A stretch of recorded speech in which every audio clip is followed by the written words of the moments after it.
Chers amis des langues, bonjour. L'arabe a cette particularité méconnue et qui peut paraître surprenante par les temps qui courent. Pour dire l'amour, il dispose d'une 50aine de mots, c'est-à-dire beaucoup plus que la plupart des autres langues. Petit échantillon. Outre الحب le mot le plus commun et générique, الهوى désigne la passion et plus précisément la chute dans le précipice du désir. العشق Le feu érotique, l'emprise charnelle. الشوق La morsure du manque pour l'amant absent. الأرق L'insomnie de l'amoureux. الخلة Un condensé d'amour et d'amitié profonde.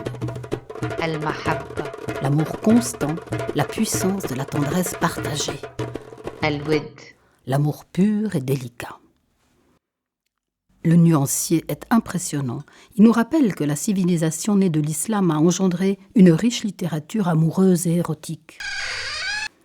Fatima Mernissi, la sociologue marocaine récemment disparue, a une autre explication à ce foisonnement.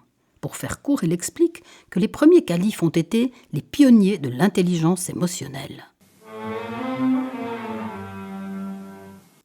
Ils ont compris que ce qui vous confère un pouvoir durable, ce n'est pas d'être craint, mais d'être aimé. Ainsi, au IXe siècle à Bagdad, dans le think tank du calife abbasside al-Mamoun, appelé la Maison de la Sagesse, les savants étaient appelés à parler bien sûr mathématiques et philosophie, mais aussi à répondre à la question « Qu'est-ce que l'amour ? Quels sont ses ressorts et ses pièges ?» Or, l'arabe est après l'anglais et l'italien la troisième langue à laquelle le français est le plus emprunté. Le lexicologue français Jean Pruvot vient de publier un recueil richement raisonné de ses innombrables emprunts sous le titre « Nos ancêtres les Arabes ». On y trouve l'aubergine et l'alcool, le massage et le zéro, l'estragon et la camelote. Mais à part niquer et harem, aucun mot qui se réfère de près ou de loin à l'amour. J'ai demandé pourquoi à Jean Pruvot. Il explique que les voies d'accès de l'arabe en français, à savoir notamment les croisades et le commerce, n'ont pas favorisé l'intérêt pour le registre amoureux.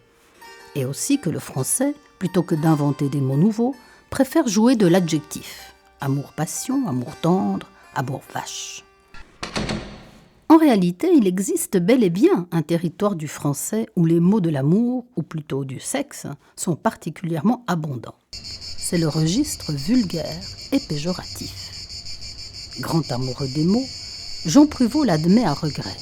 Dans ce domaine, les Français se sont montrés plus cochons que fins psychologues. Bah quoi ? Bon, il n'est peut-être pas trop tard. Allez, on répète tous ensemble. الحب الهوى